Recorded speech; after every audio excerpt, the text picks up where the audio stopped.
The following clip is from the North to South Show, live every Monday and Wednesday at 7 o'clock Eastern Standard Time, where we talk SEC football everything. We'd love to have you out next show, but for now, hit the like button down below, hit the subscribe button, and enjoy this clip. NFL underrated draft picks from the SEC. I think that there are some great guys. I have a ton of different guys on my board here. All from the SEC, a lot of wide receivers, because if you know me, I am a big wide receiver fan. So I think we start off with someone who's not a wide receiver. I think I only have two guys who are wide receivers, and then I have 5 guys who are wide receivers. So you can tell that I'm a big wide receiver fan, but let's get into it. So first off, we'll start off with one non-wide receiver, and then we'll finish off with one non-wide receiver. We're going to go first off, Kylin Hill, running back out of Mississippi State, going to the Green Bay Packers. I think Kylin Hill last season was very good. Obviously, he opted out early, but the air raid kind of killed him and his stock. He was one of the best running backs in the SEC still, even though he barely got any rushes with the ball. Him as a pass catcher, I think, is really well, and I think that that's where he goes really, really well in this Green Bay Packers running back room with Aaron Jones, because you don't see Aaron Jones that much as a pass catcher. You see him more of an up-the-gut guy. Kylin Hill can be your outside rusher. He can be your pass catcher, and I just think he fits into this Packers offense now, which, let's be honest, we have no clue what this Packers offense could be now that it looks like Aaron Rodgers is going on to the Denver Broncos, so I don't know what to say there, but I do know that Kylin picked, taking him in the 7th round. I can't remember what pick, but it was in the 7th round that Kylin Hill went. That was a really, really good pick, and that is definitely one of my underrated picks for the day, or for the weekend in the NFL draft. Next up, let's go with a player on the Broncos, because I talked about the Broncos and how they might get Aaron Rodgers, and who would Aaron Rodgers be passing to other than Jerry Jeudy, other than Courtland Sutton, which I think it sounds like he might be thrown in that trade, other than KJ Hamler. Seth Williams, I'm pretty sure went 7th round of the Denver Broncos, but of course, I've been so high on Seth Williams ever since that one game he had against Oregon with Auburn and got the game-winning catch there.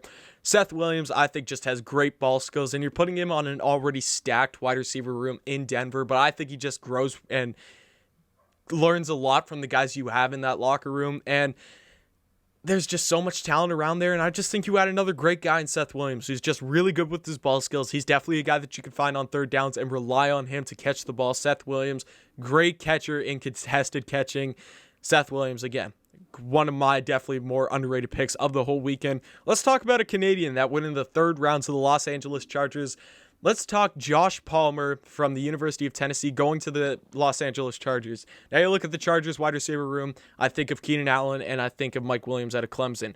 I think Josh Palmer fits into this room great. I think that the Chargers made a great pick here, but first, in the 1st round, they take Rashaan Slater, who I'm not sure if we could say that was an underrated pick, but it was kind of a steal to get him back at number 13 for the Chargers, because he was expected to go in the top 10 for a lot of guys. But then add Justin Herbert, your young rookie quarterback, another wide receiver to pass to. Josh Palmer, again, went underrated because the quarterback situation at Tennessee was not great at all last season. It was pretty bad. He's never really had a really, really good quarterback. So you throw him with Justin Herbert, obviously the offensive rookie of the year in LA, and you could have something special with that LA offense, just adding another great offensive weapon. I think if you add one more key piece, I don't know if Eckler's the answer for at the running back position for the Chargers, but throw another running back in there, build on that line a bit, because it is one of the weaker lines in the NFL, and the Chargers may be in business very, very soon, because I actually really like the Chargers defense. Another wide receiver. Who do we go with? I'm going to take my guy out of South Carolina. I'll go with the 2 Panthers wide receivers that they took in this draft. I'm going to go first, Terrace Marshall, the guy that they got, I think, 3rd round, or it might have been 2nd round, but I had Terrace Marshall going in the 1st round for the life of me doing my mock drafts. Like, I think in every single one of them, I think in all 4 of the mock drafts I did, I had Terrace Marshall going to like the Jets in the 1st round. For the Panthers to go up and grab him in the 2nd round, and they traded back with the Bears. Like, let's not forget, the Bears traded up with the Panthers to go grab Tevin Jenkins. The Panthers traded back. Terrace Marshall falls to them there. Go get yourself another weapon with Sam Darnold now as your quarterback in Carolina. McCaffrey, Sam Darnold, DJ Moore, and now you got Terrace Marshall and another guy that I'm going to talk about in a second at the wide receiver position, because I think that he's also an underrated player. About to talk about him, but Terrace Marshall at LSU has been a huge slot receiver. The Panthers just lose Curtis Samuel, their big slot receiver in Carolina. You throw in Terrace Marshall, great ball skills. torched many different defenses in his time at LSU, whether that be in the national championship season or his shortened season last year, because he did opt out about halfway or something like that with LSU. But I think Terrace Marshall, taking him in the second round with the Panthers, absolutely steal there. Shi Smith with the Carolina Panthers as well, another slot receiver, one of the fastest guys in this whole draft class. I think he was third overall in speed in this draft class. Of course, number one is actually also in my underrated players list, which we're going to get to him in a second. Number two, I think you had like Rondale Moore, and then number three, it was a bunch of different guys, but Shi Smith was up there. Shi Smith, slot receiver, I've watched him his whole career at South Carolina. The kid can run, the kid's fast, but he just finds his way to make contested catches all the time. He's great in traffic. And when you just get him the ball in space, only good things happen with Shi Smith. Again, replacing Curtis Samuel, you get a guy who's played slot receiver for a ton of time, and also Shi Smith has also played in the kick return game with South Carolina last season. So if he's a guy that you want to throw in there to kick return for the Panthers next season, first year, you definitely have that in Shi Smith. I don't think I had any complaints with Shi Smith taking the ball back for the Gamecocks last season. I don't think he dropped any balls. So Shi Smith, completely fine with him taking balls back for the Panthers. Great pick there. I'm going to go my last wide receiver on the board, and then we got one more player who ultimately went to the Cowboys, who's actually a guest on this channel before, so I got to shout him out. But before we get into that, I'm going to talk about Anthony Schwartz, the fastest player in the NFL draft out of the University of Auburn, or Auburn University. I apologize to all you War Eagle fans for me saying University of Auburn, because it's Auburn University. Let's get it right. Anthony Schwartz, adding him to the Cleveland Browns wide receiving room, who was very good. Odell, obviously, you look at Jarvis Landry. They don't really have this speed out there. Like, yes, Odell and Jarvis, they got some good speed out there, but you are getting a guy with serious speed, like the fastest guy in this whole draft class.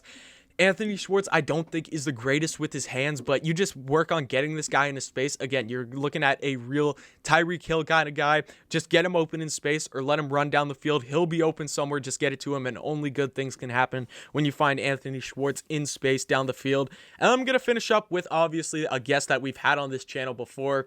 We are going to talk about Isreal Makwamu, cornerback out of the University of South Carolina, who just got drafted by the Dallas Cowboys. J.C. Horn, his friend, partner, cross cornerback at South Carolina, went 8th overall. But I think Izzy dropping back to, I think, late. It was very, very late 6th round. I think it was the second last pick in the 6th round. Izzy can definitely be a steal in this draft. He has the physical size that you want. He is a long, tall wide receiver, which helps, not wide receiver, cornerback, which helps when covering those wide receivers, because the extra reach, even though you might not notice it in games when the game's moving really fast, an extra inch or two could be the difference between a guy on the other team catching a touchdown or you tipping that ball out of his way and not catching it. He made some big interceptions at South Carolina this season. He had a big one against LSU. You look at the Georgia game where he had 3 interceptions. He had an amazing one against Florida this season where he's just reaching out his arms, picking a ball basically off the ground. But since his length and everything is so long, picks it off the ground before it hits the ground and gets a pick. Again, he has the ability to just create big turnovers, and I think that he could be an absolute star in the NFL, and taking him at 6 was an absolute steal for the Dallas Cowboys.